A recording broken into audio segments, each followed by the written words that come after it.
পতপত করে উঠছে মোদি নীতিশের বিজয় কেতন, team team করে জ্বলছে হাতে ধরা লণ্ঠন। দেখুন, আজকের বিহার ভোটের ফলাফলের সার কথা এটাই। কার্যত এনডিএ ঝড়ে মহা ধাক্কা খেলো মহাজোট, ধরাশায়ী হলো কংগ্রেস।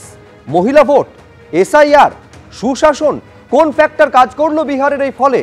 বিহার বিজয়ের কোনো সুফল কি ঘরে তুলতে পারবে বঙ্গ বিজেপি? কেন্দ্রীয় মন্ত্রী থেকে বিরোধী দলনেতা কার্যত তৃণমূলকে উদ্দেশ্য করে রণহুঙ্কার ছাড়লেন, পাল্টা হুঁশিয়ারির সুর তৃণমূলেরও। আর কিছুক্ষণের মধ্যে বিজেপির সদর দপ্তরে দিল্লিতে পৌঁছবেন প্রধানমন্ত্রী। আমরা সরাসরি আপনাদের দেখাবো সেখান থেকে কি বার্তা দেবেন তিনি। কিন্তু তার আগে আজকের গুরুত্বপূর্ণ কিছু বিষয় আপনাদের সামনে। ফের মোদি ম্যাজিক, এসআইআর এর পর প্রথম ভোটেই কিস্তিমাত, একেবারে ধুয়ে মুছে সাফ হয়ে গেছে বিরোধীরা। বুড়ো হারে ভেলকি নীতিশের, বিহারে বাজিমাত এনডিএ। এক ঘরে কংগ্রেস, মুখ থুবড়ে পড়লো মহাজোট, গড় রক্ষা তেজস্বীর। এক ঘরে মানে সিঙ্গল ডিজিট। অঙ্গ কলিঙ্গের পর এবার টার্গেট বঙ্গ, 26এই বদল, হুঙ্কার শুভেন্দু অধিকারীর। বঙ্গ বিজেপিরা কতটা সুফল পাবেন 26-এ এই ফলাফল থেকে? 250 আসন নিয়ে ফের মস্তদে মমতায়, পাল্টা কুণাল ঘোষ। একেবারে বিহারের সমীকরণ বাংলা সমীকরণ সম্পূর্ণ আলাদা, অতএব কোনো আশার জায়গা নেই বলে কটাক্ষ করছে তৃণমূল কংগ্রেস। কিন্তু ছবিটা আপনাদের সামনে রাখবো, ছবি থেকে বুঝতে পারছেন যে একেবারে বিপুল জয় এনডিএর। এইটা হচ্ছে একেবারে দিল্লির যে সদর দপ্তর, বিজেপির যে সদর দপ্তর পণ্ডিত দীনদয়াল উপাধ্যায় মার্গ, সেইখানে কিছু সময়ের মধ্যে পৌঁছবেন প্রধানমন্ত্রী নরেন্দ্র মোদী। এবং আজকের এই অভূতপূর্ব জয়ের পর কি বার্তা দেবেন সেদিকে নজর থাকবে। একের পর এক কেন্দ্রীয় মন্ত্রী দেখতে পাচ্ছেন, দিল্লির মুখ্যমন্ত্রী তিনি এসে উপস্থিত হয়েছেন। একের পর এক কেন্দ্রীয় মন্ত্রী, বিজেপির শীর্ষস্থানীয় নেতৃত্ব তারা এক এক করে আসতে শুরু করেছেন। ঠিক সন্ধ্যে 6টা বেজে কিছু সময়ের মধ্যেই শুরু হবে প্রধানমন্ত্রীর বক্তব্য। আতশবাজি রোশনাই দেখছেন।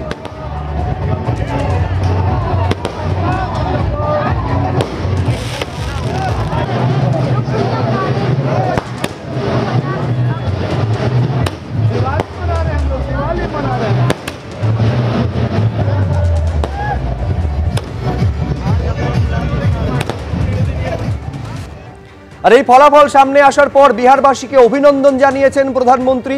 সোশ্যাল মিডিয়া পোস্টে তিনি লিখছেন, আগামী বছরগুলিতে আমরা বিহারের উন্নয়নের জন্য আরো বেশি কাজ করব। এনডিএ রাজ্যে সর্বাত্মক উন্নয়ন এনেছে, জনগণ আমাদের বিশাল সংখ্যাগরিষ্ঠতা দিয়েছে, আমাদের ট্র্যাক রেকর্ড এবং রাজ্যকে নতুন উচ্চতায় নিয়ে যাওয়ার আমাদের দৃষ্টিভঙ্গিকে স্বীকৃতি দিয়েছে। এই বিশাল জয়ের জন্য আমি মুখ্যমন্ত্রী নীতিশ কুমারকে অভিনন্দন জানাই।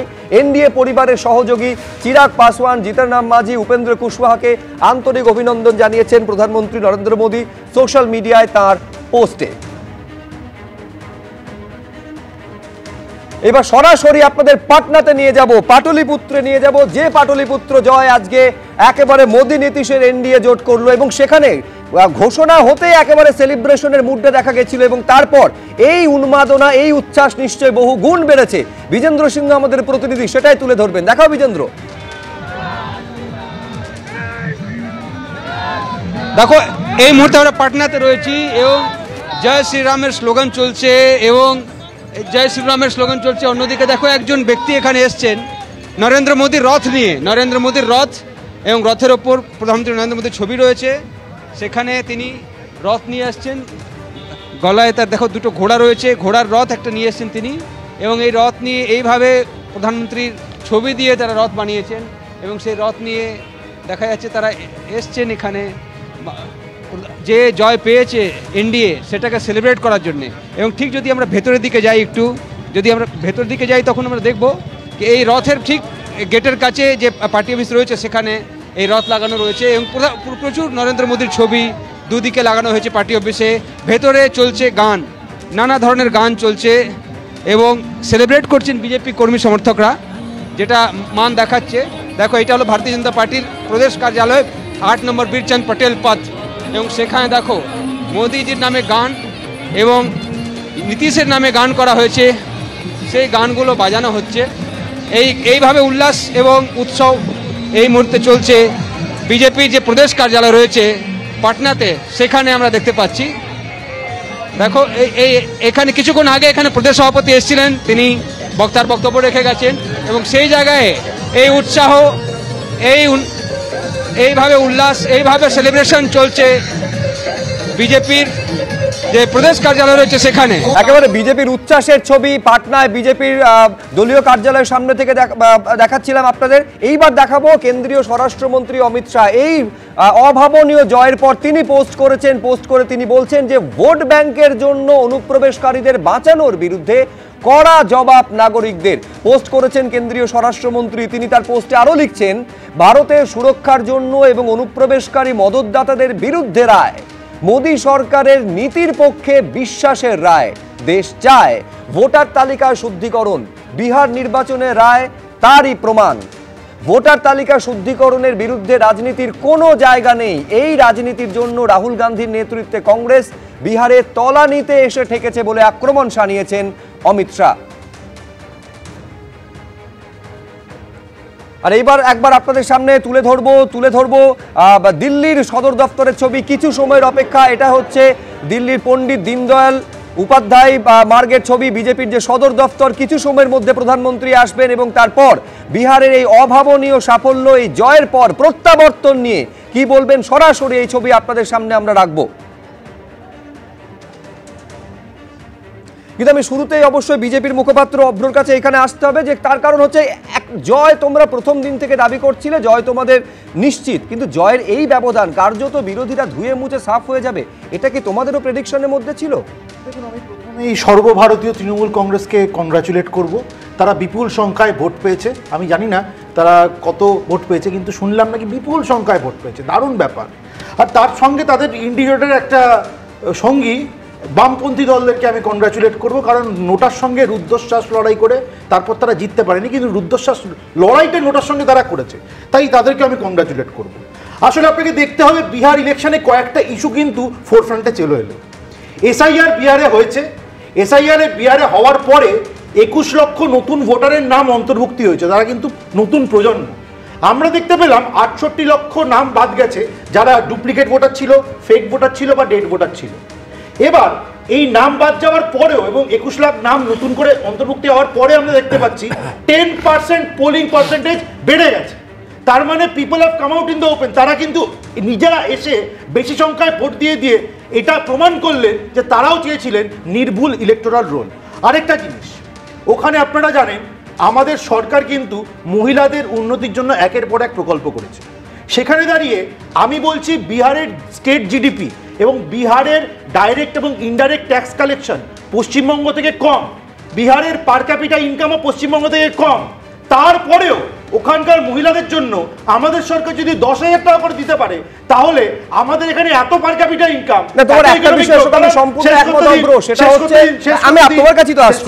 ঢেলে ভোট দিয়েছে, তার কারণ রেকর্ড সংখ্যক ভোট পড়েছে।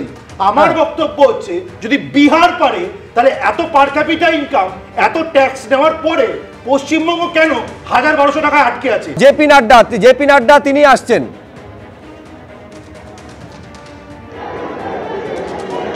জেপি নাড্ডা বিজেপির সর্বভারতীয় সভাপতি জেপি নাড্ডা তিনি আসছেন এবং খুব স্বাভাবিক বিজেপির এই যে জয় এসেছে তারপর তাকে সংবর্ধনা, কিন্তু অপেক্ষা যার জন্য হচ্ছে প্রধানমন্ত্রী নরেন্দ্র মোদী, তার কনভয় কিছু সময়ের মধ্যে আসবে এবং তারপর কি বার্তা দেন দেখতে পাচ্ছেন। একেবারে জেপি নাড্ডা, জগৎ প্রকাশ নাড্ডা তিনি আসছেন, পুষ্পবৃষ্টি হচ্ছে তাকে উদ্দেশ্য করে এবং অপেক্ষা সবাই করছেন যখন প্রধানমন্ত্রী আসবেন এবং প্রধানমন্ত্রী আসার পর তিনি কি বক্তব্য রাখবেন।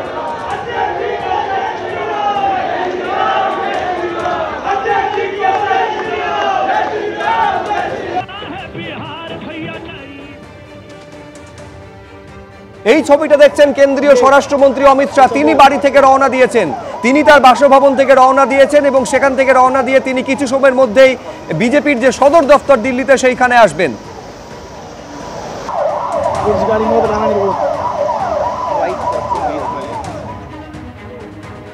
হ্যাঁ, আমি অভ্রকে যেখানে থামিয়েছি কাইন্ডলি।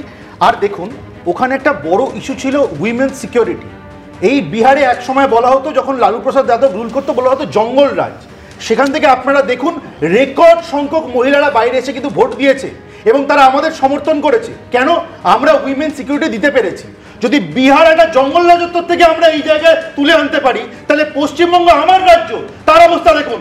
আমাদের মুখ্যমন্ত্রী মমতা বন্দ্যোপাধ্যায় বলেন রাত 8টার পর নাকি মহিলারা বাড়িতে ঢুকে যাবে, নয়তো তাদের সিকিউরিটি কেউ দিতে পারবে না। এটা কেন হবে আমার রাজ্যে? আর দ্বিতীয়ত, হেলথ অ্যান্ড এডুকেশন নিয়েও কিন্তু ওখানকার মানুষ আমাদের বিপুল জনসমর্থন করেছেন, কারণ হেলথ এবং এডুকেশন সেক্টরে দারুণ ইমপ্রুভমেন্ট হয়েছে। আর আমি আজকে ইন্ডি জোটকে তো আরেকবার কংগ্রেচুলেট করবো শেষে, কারণ যা অভিযোগ আসছে মিনি বাসের টিকিট বিক্রির মতো তারা টিকিট বিক্রি করেছে। এরা গণতন্ত্রের বড় বড় কথা বলে, গণতন্ত্রকে ভুলুণ্ঠিত করেছে, মানুষকে ভুল বুঝিয়েছে। আপনারা দেখে নিন একের পর এক মিডিয়া স্টেটমেন্ট। লালু প্রসাদ যাদবের ছেলে সে কি বলে গেছিল? সে বলেছিল সবাইকে সরকারি চাকরি দেবো, আমার কাছে ব্লুপ্রিন্ট আছে, এই তো দুদিন বাদে বের করবো, এই তো 7 দিন বাদে বের করবো। ভাই ইলেকশনের রেজাল্ট চলে এলো, আপনার কাছে যদি ব্লুপ্রিন্ট থাকে ওই ভণ্ডামি ছাড়া আপনি বের করুন তো দেখি। মানুষ ভণ্ডামি, আমি শুধু একটা আমি তার একটা স্ট্যাটিস্টিক্স দিয়ে রাখি, সেটা হচ্ছে সবথেকে বেশি রেকর্ড সংখ্যক ভোট পড়েছে, প্রায় 67% ভোট পড়েছে। তার মধ্যে খেয়াল করবেন যে পুরুষ ভোট পড়েছে 63%, মহিলাদের 71%। এটা হচ্ছে 51 সালের পর সবথেকে বেশি ভোট, অর্থাৎ মহিলারা ঢেলে ভোট দিয়েছেন। এখন প্রশ্ন হচ্ছে এই মহিলাদের ভোট বা মহিলা ভোটের জন্যই কি এত পরিমাণে ভোট এবং জনসমর্থন এবং প্রত্যাবর্তন এনডিএ জোটের হয়েছে? কিন্তু এইখান থেকে আমি ভাস্কর সিনহা রায়ের কাছে আসবো। এই ভোট নিঃসন্দেহে বঙ্গ বিজেপিকে উজ্জীবিত করবে, যেটা চ্যালেঞ্জের মুখে ফেলে দেবে 26-এ তৃণমূলকে। এইটা কিন্তু বিজেপি ইতিমধ্যেই প্রচার করতে শুরু করেছে। এত ভোট মানে পড়েছে, সব থেকে বেশি শতাংশের হিসাবে ভোট পেয়েছে আরজেডি, 22% বেশি ভোট পেয়ে সিট পেয়েছে 27টা, আর বিজেপি 20% ভোট পেয়ে সিট পেয়েছে 91টা, জেডিইউ 18% ভোট পেয়ে সিট পেয়েছে 83টা। সুতরাং ভোটের শতাংশের হিসাবে আরজেডি 1 নম্বরেই আছে। তো এটা নিয়ে এটাও বলতে হবে শতাংশের বিচারে কিন্তু না তাহলে আপনি রাজ্যে বললেন না ঘাড়ের কাছে আছে আরজেডি 22%-এর বেশি। আরে আমি বলার সময় তুমি কথা বলছো কোত্থেকে পেলে? আরে দাঁড়ান, আমি বলছি ভোট শতাংশের নিরিখেও দেখবেন যে এই রাজ্য ছবিটা খুব একটা পাল্টায় না, কিন্তু হিসেব হয় কে কতগুলো আসন পাচ্ছে, সরকার গঠন করে তার ভিত্তিতে। শতাংশের কথা যখন বললে তখন বলি যে শতাংশের বিচারে আরজেডি সবথেকে বেশি সংখ্যক ভোট পেয়েছে শতাংশের বিচারে। আরে কোথা থেকে জানতে পারবেন? আমি জিজ্ঞেস করি। দুই হচ্ছে, আরে ইলেকশন কমিশনের সাইডে গিয়ে দেখুন, একটু দেখান না। দুই হচ্ছে, আমি আপনাকে বলছি যে বঙ্গ বিজেপির যে দেখান না কেন বঙ্গ বিজেপির এই যে এত উচ্ছ্বাস বা কিছু, তার কারণ কি জানি না। বঙ্গ বিজেপির সঙ্গে বিহারের যে কি কারণ, সেটার কারণ বিশ্লেষণ করলে অন্য জায়গায় দেখা যাবে। যে কোনো কারণেই হোক তারা সিট বেশি পেয়েছে, কিন্তু তারা বিভিন্ন সময় জোট টোট করেছে, প্রচুর পরিমাণে টাকা, 10,000 টাকার একটা টাকা দিয়েছে, আরো অনেকগুলো বিষয় হয়েছে। কিন্তু যেটা দেখা যাচ্ছে যে 101টা সিটে কন্টেস্ট করেছিল বিজেপি আর 101 সিটে কন্টেস্ট করেছিল জেডিইউ। আমরা দেখেছি যে কম সিট পেলে মুখ্যমন্ত্রী তাদের থেকে হন না, যারা বেশি সিট পায় তাদের থেকেই। গতবারে জেডিইউকে ব্যবহার করে এই জায়গায় পৌঁছেছে। এটাকে জেডিইউকে ব্যবহার করার বিজেপির জয়। এছাড়া আমি বলছি এক সেকেন্ড ভাস্কর দা, এটাই হচ্ছে জোট রাজনীতি, এটাই তো জোট রাজনীতি। আমি বলছি জোট রাজনীতি, এক সেকেন্ড শুনুন, জোট রাজনীতির সার কথা হচ্ছে এটাই। এইটা দেখতে পাচ্ছেন অমিত শাহ, তিনি এলেন, কেন্দ্রীয় স্বরাষ্ট্রমন্ত্রী অমিত শাহ, তিনি দিল্লিতে বিজেপির সদর দপ্তরে এলেন এবং তাকে সংবর্ধিত করা হচ্ছে। हमारा श्री राम के बच्चे हैं, सनातन है धर्म हमारा, सनातनी सब सच्चे हैं, सेवा करना कर्म हमारा। हम सबके गृह मंत्री आदरणीय अमित शाह जी आ चुके हैं। जरा जोरदार तालियों के द्वारा माननीय गृह मंत्री जी का अभिनंदन करिए। जोरदार तालियों के द्वारा माननीय गृह मंत्री जी का अभिनंदन करें। आप देखिए टेलीविजन पे देख रहे हैं, हम सबको मालूम है कि माननीय गृह मंत्री जी ने बिहार में रुक करके बिहार के कार्यकर्ताओं को जो ऊर्जा दी, जो रणनीति बनाई, अगर 204 सीटें एनडीए को जीत मिली है तो गृह मंत्री जी की रणनीति है। और প্রতিরক্ষামন্ত্রী রাজনাথ সিং তিনি এলেন, অর্থাৎ মন্ত্রিসভার একের পর এক সদস্য তারা আসছেন। तालियों के द्वारा से अभिनंदन कर सभी कार्यकर्ता गृह मंत्री अमित शाह जी का तालियों के द्वारा अभिनंदन करते हैं, वंदन करते हैं, अपने नेता का अभिनंदन और वंदन करते हैं। পরপর আপনাদের সামনে আমরা রাখছি। কিছুক্ষণ আগে আপনারা দেখলেন যে বিজেপির সর্বভারতীয় সভাপতি জেপি নাড্ডা তিনি এসেছেন এবং তারপর কেন্দ্রীয় স্বরাষ্ট্রমন্ত্রী আর এখন রাজনাথ সিং তিনি আসছেন, প্রতিরক্ষা মন্ত্রী। এরপর প্রধানমন্ত্রী নরেন্দ্র মোদী তিনি আসবেন এবং তিনি কি বলবেন, কি বার্তা দেবেন সেদিকে সকলের নজর রয়েছে। সরাসরি এই ছবিটা আপনারা দেখতে পাচ্ছেন, এটা হচ্ছে দিল্লিতে বিজেপির যে সদর দপ্তর রয়েছে পণ্ডিত দীনদয়াল উপাধ্যায় মার্গে, সেখানকার ছবি দেখতে পাচ্ছেন। অপেক্ষা প্রধানমন্ত্রীর আসার এবং প্রধানমন্ত্রী আসার পর কি বার্তা দেবেন সেদিকে নজর থাকবে। আমি আমি আমি আমি দ্রুত এখানে টোটাল ইলেকশন কমিশন বলেছিলেন ভোটারের সংখ্যা 7,45,00,000, আর আমরা দেখলাম ভোট পড়েছে 7,48,00,000। ওই 3 লক্ষ ভোটারটা বাড়লো কি করে হিসাবটা পাইনি। এটা আমার কথা নয়, এটা এটা এই সংখ্যাটা দেখবেন আর এই যে শতাংশের বিষয়ে বেশি পেয়ে আপনি আমার কথা বলার সময় বলবেন বেশ বেশ বেশ না, কিন্তু আমি এখানে রবীন্দ্রনাথ ভট্টাচার্যের কাছে আসবো। আপনার কাছে কি ফ্যাক্টর কি মনে হয়েছে? তার কারণ অ্যান্টি ইনকামবেন্সি ধরুন 20 বছর ধরে একটা সরকার চলার পর খুব সঙ্গত কারণে সেখানে তৈরি হয়, কার্যত সেখানে কোনো ছাপই ফেলতে পারলো না প্রতিষ্ঠান বিরোধিতা, ঝড়ের মতো উল্টে বিরোধীরা সেখানে উড়ে গেল। কি মনে হচ্ছে? দুটো ফ্যাক্টর ভীষণভাবে ইম্পর্টেন্ট। একটা হচ্ছে মহিলা ভোট, যেভাবে বেরিয়ে এসে মহিলারা ভোট দিয়েছেন এবং প্রায় 72 মানে 71.8% ভোট, তার মানে 72% ভোট দিয়েছেন মহিলারা, এবং এই মহিলা ভোট একটা বিরাটভাবে এনডিএ ভাড়ারে চলে গেছে। আর দ্বিতীয় আর একটা যেটা, যে মুসলিম ভোট এতদিন পর্যন্ত ব্যাক করে গেছে কংগ্রেস এবং মহাগঠবন্ধনকে, আরজেডিকে, তাদের আরজেডির 11টার মধ্যে 7টা সিট মুসলিম নমিনেটেড, যেখানে 47% ভোট মুসলিমরা পায়, মুসলিমরা আছে, সেই জায়গার ভোট পেয়ে গেছে জেডিইউ, এবং কংগ্রেসের 6টা সিটের 4টে চলে গেছে সেই রকম জায়গাতে জেডিইউ এর কাছে। সুতরাং এই যে মুসলিম ভোট এবং মহিলাদের ভোট একত্রিতভাবে এগিয়ে গেল, এইটা সবচেয়ে বড় ফল দিল জেডিইউ এর ভাড়ায়। আমি দিল্লিতে আবার সরাসরি আপনাদের নিয়ে যাব, বিজেপির সদর দপ্তর, সেখানকার ছবি দেখতে পাচ্ছেন। যে কোনো সময় এসে পৌঁছবেন প্রধানমন্ত্রী নরেন্দ্র মোদী, এবং তারপর বিহারে এনডিএর যে অভূতপূর্ব জয় তা নিয়ে বার্তা দেবেন প্রধানমন্ত্রী নরেন্দ্র মোদী।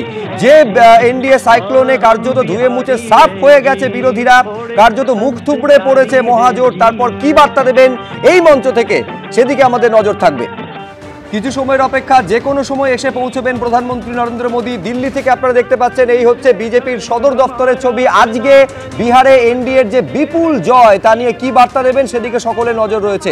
কিন্তু এইটা মাথায় রাখতে হবে যে এসআইআর এর পর প্রথম কোন রাজ্য যেখানে ভোট হলো, এবং প্রথম কোন রাজ্য যেখানে এত বড় সাফল্য পেল এনডিএ এসআইআর এর পর। আমি বলছি রবীন্দ্রনাথ বাবু, তার মানে এসআইআর এর বিরুদ্ধে যে একেবারে অল আউট প্রচারে কংগ্রেসের নেতৃত্বে, রাহুল গান্ধীর নেতৃত্বে বিরোধীরা নেমেছিল, এইটা তার মানে কোথাও কি ফ্যাক্টর হলো বলে মনে হচ্ছে? এটা তার মানে বিরোধীদের কাছে একটা সেটব্যাকের কাজ করলো নিশ্চিতভাবে, কারণ পার্মানেন্টলি লেফট দেখানো হয়েছিল 5,70,000 মহিলা যাদের নাম বাদ গেছিল, সেখানে মহিলারা 72% এগিয়ে এসে এমনভাবে এনডিএকে ভোট দিল, এবং সেখানে রাহুল গান্ধী গিয়ে ভোট চুরি বলে হাইড্রোজেন বোমা ইত্যাদি বললেন। তার ফলটা হলো কংগ্রেসের ভোট একবারে তলানিতে গিয়ে ঠেকলো, আর চটচট করে বেড়ে গেল নীতিশ কুমারের ভোট, জেডিইউ এর ভোট, এবং পাশাপাশি বিজেপির ভোট। এর থেকে পরিষ্কার বোঝা যাচ্ছে যে এসআইআর মানুষ চাইছিল, মানে এসআইআরের যে এই যে ক্লিন করা, এটা তারা মানুষ চাইছিল, এবং এটা পশ্চিমবঙ্গেও মানুষ চায়। যে আতঙ্কটা তৈরি হয়েছিল, এখন আপনি যদি তাকিয়ে দেখেন সেই আতঙ্ক কিন্তু চলে গেছে। এখন আমরা তো সাধারণ মানুষের সঙ্গে কথা বলি, ক্লাসে ছেলেমেয়েদের সঙ্গে কথা বলি, তাতে বোঝা যায় তারাও এখন বুঝতে পারছে অনলাইনে ইজিলি এটা করে দেওয়া যায়, এবং প্রত্যেক ভোটার মানে স্লিপগুলো অলরেডি এনুমারেশন যে ফর্ম সেগুলো অলরেডি বিলি হয়ে গেছে, কিছু বাকি আছে। এই পরিস্থিতিতে মানুষের মধ্যে আতঙ্ক কিন্তু অনেক কম, যেটা প্রথম অবস্থাতে ছিল, এবং যেটা মনে হচ্ছিল যে তৃণমূল এই জায়গা থেকেই মানুষকে বীতশ্রদ্ধ করে দেবে এসআইআর প্রতি, সেই জায়গা থেকে মানুষ কিন্তু এখন আর অত আতঙ্কিত নয়। আতঙ্ক না থাকলেই এসআইআর যে চাইছে মানুষ, এই জিনিসটা কিন্তু আমরা সবাই বুঝতে পারছি যে 30-40 লক্ষ যে ভুতুরে ভোটার আছে, সেই ভুতুরে ভোটারকে কাটা দরকার। যারা মৃত, যারা পার্মানেন্টলি লেফট, যারা ফলস ভোটার মানে ডাবল এন্ট্রি হয়ে আছে, এই নামগুলোকে কাটানো দরকার, এবং সেই নাম কাটাতে গেলে পশ্চিমবঙ্গে এসআইআর হতে হবে, এবং এসআইআর যদি না হয় কোনোদিন শাসক দলের পরিবর্তন হবে না। আগে 13,25,000 5টা লোকসভা কেন্দ্রে এইরকম ডাবল এন্ট্রি, মানে একেবারে যে পরিমাণে গড়মিল রয়েছে তার তালিকা দিস্তে কাগজ নিয়ে গেছিলেন শুভেন্দু অধিকারী সিইও দপ্তরে। কিন্তু আমি এইখানে সৈকতের কাছে আসবো, সেটা হচ্ছে সমন্বয়।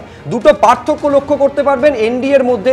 এখানেও দেখতে পাচ্ছেন যে সব থেকে সিঙ্গল লার্জেস্ট পার্টি হচ্ছে বিজেপি, এবং তারপরে হচ্ছে জেডিইউ, কিন্তু তারপরেও মুখ্যমন্ত্রী হবেন নীতিশ কুমার। ঠিক আগে একই রকম ছবি দেখা গেছিল 2020-তে। এইটা জোট রাজনীতির হচ্ছে মূল শর্ত। উল্টো দিকে মহাজোটের ক্ষেত্রে দেখবেন কার্যত একটা ছন্ন ছাড়া ভাব দেখা যাচ্ছে। এইরকম 4টে এরকম বিধানসভা আসন যেখানে সিপিআই কংগ্রেস শরিক দল তারা একে অপরের বিরুদ্ধে প্রতিদ্বন্দ্বিতা করেছে, 6টা আসন যেখানে আরজেডি এবং কংগ্রেস শরিক দল একে অপরের বিরুদ্ধে প্রতিদ্বন্দ্বিতা করেছে। ঐক্যের মধ্যে অনৈক্যের ছবি যদি সৈকত থাকে, কি ফল তোমরা আশা করতে পারো? একদমই সুব্রতা, পরাজয় স্বীকার করে নিতে হবে। যা ফলাফল বেরিয়েছে তাতে কোনো রকম এক্সকিউজ দিয়ে এখান থেকে সরে যাওয়ার প্রশ্ন নেই, কিন্তু কিছু প্রশ্ন আতস কাচের নিচে থাকে। অভিনন্দন জানাই ভারতীয় জনতা পার্টি এবং জেডিইউকে, যারা 100%-এর মধ্যে 84% ফলাফল করে রেজাল্ট করলো। 101টার মধ্যে জেডিইউ এখনো অবধি 85, 101টার মধ্যে 92। 1984 সাল থেকে রাজীব গান্ধীর ফলাফলের রেকর্ড ভেঙে দেওয়া হলো। 2019-এ বিজেপির গোটা দেশে যে 55%-এর বেস্ট ফলাফল তাকে রেকর্ড ব্রেক করা হলো। এসআইআর এর পর প্রথম নির্বাচন দেখিয়ে দিল যে 101টার মধ্যে স্ট্রাইক রেট কত সুন্দরভাবে এনডিএ জোটের শাসক দলের পক্ষে যায়।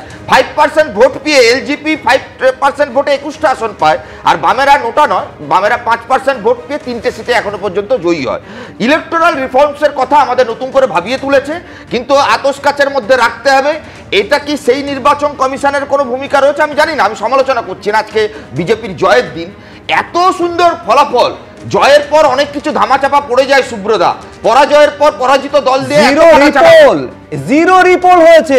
একদমই, আমি তো বলছি একটা বুথেও পুনর্নির্বাচন হয়নি। আমি একদম শুধু সব ভোট তো এখন হিংসে বা রিপোলের মধ্য দিয়ে সবটা প্রশ্নচিহ্ন ওঠে না। প্রশ্নচিহ্ন যেমন ভাস্কর দা তুললেন, 7,45,00,000 ভোট হলো কি করে? 7,42,00,000, 7,42,00,000 যেখানে ভোটার, ইলেকশন কমিশন বিরোধীদের প্রতি এই সংখ্যালঘু তোমরা জিতেছো, দেখাও।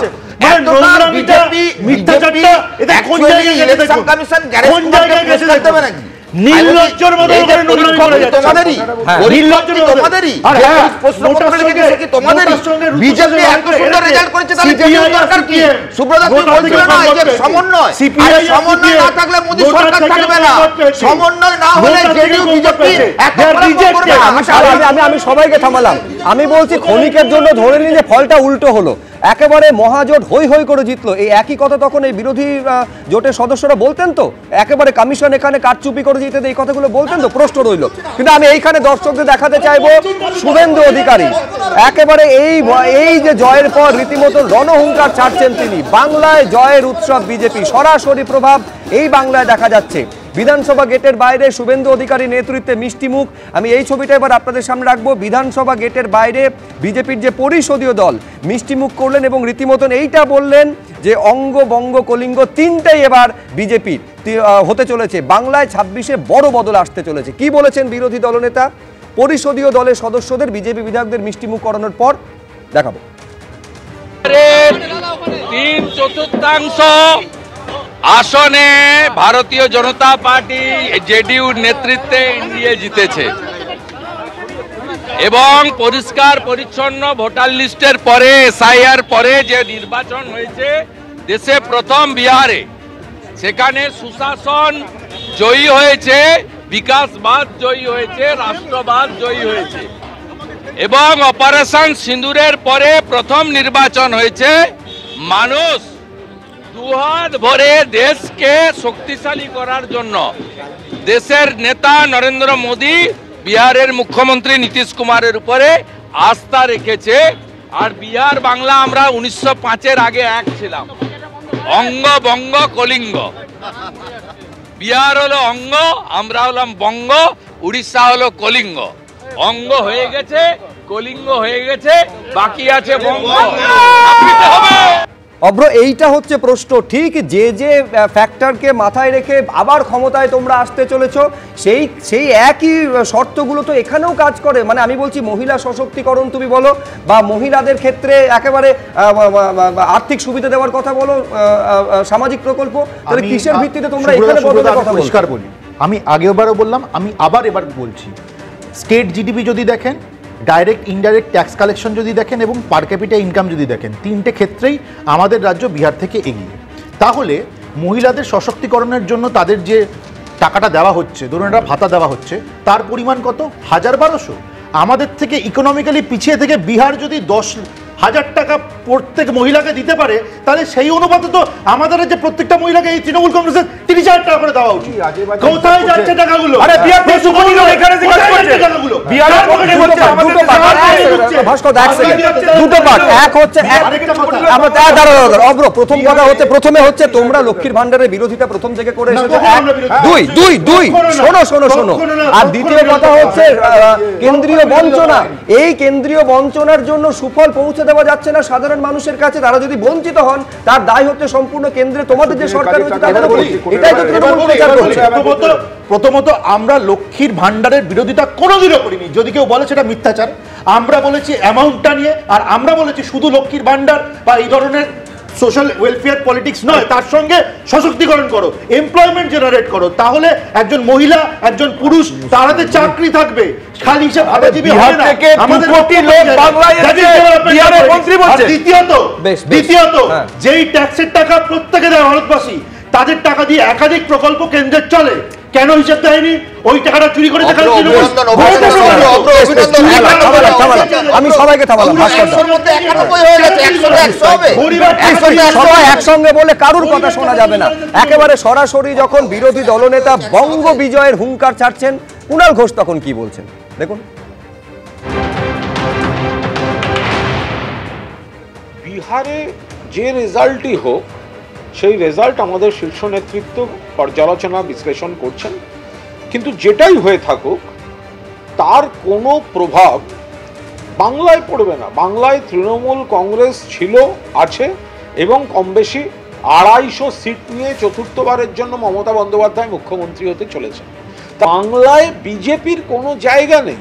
ফলে যারা বিহার দেখিয়ে কোনো কথা বলছেন, বা একটাই কথা, বেল পাকলে কাকের কি, বিজেপি এখানে 50 তো ক্রস করবেই না। 30 পেয়ে বিরোধী দলনেতার পোস্টটা পর্যন্ত 2026-এ বিজেপি রাখতে পারবে না। কিন্তু ভাস্করদা, এই তো শুভেন্দু অধিকারী তো কিছুক্ষণ আগে বলছিলেন যে শুধু কয়েকটা মাসের অপেক্ষা, তারপরে আগে এরকম অনেকে বলেছেন, অনেক কিছুই বলেছেন, সব ভুলভাল কথা বলেছেন। আর বিহার থেকে বাংলায় আসতে গেলে ঝাড়খণ্ডটা পেরিয়ে আসতে হয়। উনি মনে করছেন পাশের বাড়িতে আনন্দ হচ্ছে, আমি আনন্দ করি। দেখুন এখানের রাজনীতি, এখানে তো কতজন আছেন, উনাদের এমএলএ সংখ্যা কত সেটা বলুন। আজকে এখানে এতভাবে আপনি বিহারের নির্বাচনের সঙ্গে আপনি এখানে নির্বাচন তুলনা করবেন না। ওখানে জেডিইউর সঙ্গে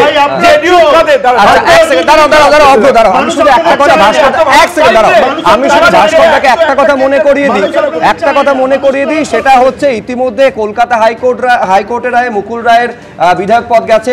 এবার যারা বিধানসভা সদস্য পদ থেকে ইস্তফা না দিয়ে যারা তৃণমূলে যোগদান করেছেন বিজেপি টিকিটে জয়ের পর, এবার তাদের বিরুদ্ধে সোমবার দিন আদালতে যেতে চলেছে। বিজেপির বিধায়কের সংখ্যা কত? এক ছাদের তলায় দাঁড় করা। আর জেডিইউ যদি 100 দাঁড়িয়েছে, এত ভালো স্ট্রাইক রেট, একাধিক বছরের প্রতিদ্বন্দ্বিতা করতে বলতে দাও ভাস্কর থেকে বলতে দাও। এত ভালো স্ট্রাইক রেট তো, তাহলে নিজে একারা নিজে নির্বাচনের প্রতিদ্বন্দ্বিতা করতে পারে না, জেডিইউ কে সঙ্গে রাখতে হয়। যে জেডিইউ এই 20 বছরের মধ্যে কতবার গেছে, কতবার এসেছে, ব্যবহার করেছে। এখানে বাংলার ক্ষেত্রে আমি জানি আজকে ফলাফলের জন্য অভ্র বলতে একটু বেশি বলতে দাও সবাইকে। এমনই জোট, যাদের সংখ্যা আপনি জানেন, যাদের সংখ্যা বেশি জোটে তাদের মধ্যে মুখ্যমন্ত্রী হয়। এই বিজেপি এমন বিজেপি যাদের সংখ্যা বেশি ছিল তাদেরকে না দিয়ে মুখ্যমন্ত্রী দিয়েছে। আগামী দিনে কি করবে জানি না। বাংলায় কখনোই কোনোভাবে বিজেপি 50টা আসন পেরোবে না, এটা জেনে রাখুন। জানে না কিছু না। আমি এই রাজনৈতিক চাপানুতরের মাঝে আমি রবীন্দ্রনাথ ভট্টাচার্যের কাছে আসছি। সেটা হচ্ছে সত্যি নিঃসন্দেহে বিজেপি উজ্জীবিত হবে, এ নিয়ে কোনো সংশয় নেই। কিন্তু সেইটা এই জয়ের সুফল বঙ্গ বিজেপি কতটা ঘরে তুলতে পারবে? সে ঘরে তোলার ক্ষেত্রে প্রথম নম্বর ব্যাপার হচ্ছে যে এসআইআরে কতখানি সফল হতে পারবে, ইলেকশন কমিশন কতখানি সফল নেতৃত্ব দিয়ে এই যে বহু পরিমাণ ভুতুরে ভোটার আছে, সেগুলোকে বের করতে পারবে। এটা হচ্ছে প্রথম শর্ত। সেটা না হলে বিজেপি কোনোদিন ক্ষমতা আসতে পারে, কোনো দলই আসতে পারে। ভাস্কর দা, এবার আপনি বলতে দিন প্লিজ। এবার ভাস্কর দা, আপনি ডিসটার্ব করবেন। এবার সবাই মিলে ডিসটার্ব করা হবে না। না না না, তাই করে ভুতুরে ভোটার আছে, এটা তো আমরা সবাই জানি। আচ্ছা, দ্বিতীয় যে ব্যাপারটা সেটা হচ্ছে মুখ্যমন্ত্রী কিন্তু অনেক দিন আগে থেকে যে এই যে মুখ্যমন্ত্রী মহিলা যোজনা, যে মহিলা জীবিকা যোজনা, যেটা বিহারে 10,000 টাকা করে 1,22,00,000 মহিলার ভাড়ারে দেওয়া হয়েছে, সেইটা কিন্তু এখানে মাসিকভাবে, ওটা তো এককালীন দেওয়া হয়েছে, তারপরে বলা হয়েছে 2 লাখ টাকা করে দেওয়া হবে। এখানে এককালীনভাবে মুখ্যমন্ত্রী দীর্ঘদিন ধরে দিয়ে যাচ্ছেন, তার একটা বেস অলরেডি তৈরি হয়েছে। এই যে অভ্র বলছেন যে আমরা আসলে এটা 3,000 টাকা করব, এই কথাতে কত মানুষ বিশ্বাস করবে? মহিলারা কি আদৌ বিশ্বাস করবে? তারা হাতে যেটা পাচ্ছে সেটা আবার চলে যাবে না তো, এইটা হচ্ছে তাদের মাথায় প্রথম ভয় থাকে। সুতরাং সেইটাকে ঠিক মতো মোবিলাইজ করতে পারবে কিনা। এবং থার্ড হচ্ছে ওদের ওখানে 1 কোটি ওই জীবিকা দিদি, 1,80,00,000 জীবিকা দিদি ছিল, সেই জীবিকা দিদি পশ্চিমবঙ্গে কিন্তু নেই। পশ্চিমবঙ্গে আমি এখানে একটা দর্শকদের কাছে আরেকটা বিষয় রাখতে চাইবো, সেটা হচ্ছে পিকে ফ্যাক্টর কতটা কাজ করবে, এটা কিন্তু চর্চার মধ্যে ছিল। বিজেপির কতটা ভোট কেটে মহাজোটের কতটা সুবিধে করে দেবে তা নিয়ে রীতিমতন আলোচনা চলছিল, কিন্তু কার্যত 243টি আসনে প্রার্থী দিলেও শূন্য হাতে ফিরতে হয়েছে প্রশান্ত কিশোরকে। বিহার বিধানসভা নির্বাচনে জনসুরাজ পার্টিকে একটা আসনেও জেতাতে পারলেন না প্রশান্ত কিশোর, জানিয়ে আবার তৃণমূলের তরফে কটাক্ষ উড়ে এসেছে। কি বলেছেন কুণাল ঘোষ, দেখুন। অন্য লোককে গাইড করা, জ্ঞান দেয়া আর নিজে সেইটা পারফর্ম করা, দুটোর আকাশ পাতাল তফাৎ আছে। এই ভোটের ফল প্রমাণ করিল যে প্রশান্তবাবু এখনো রাজনৈতিক ময়দানে কিশোরই রহিয়াছেন।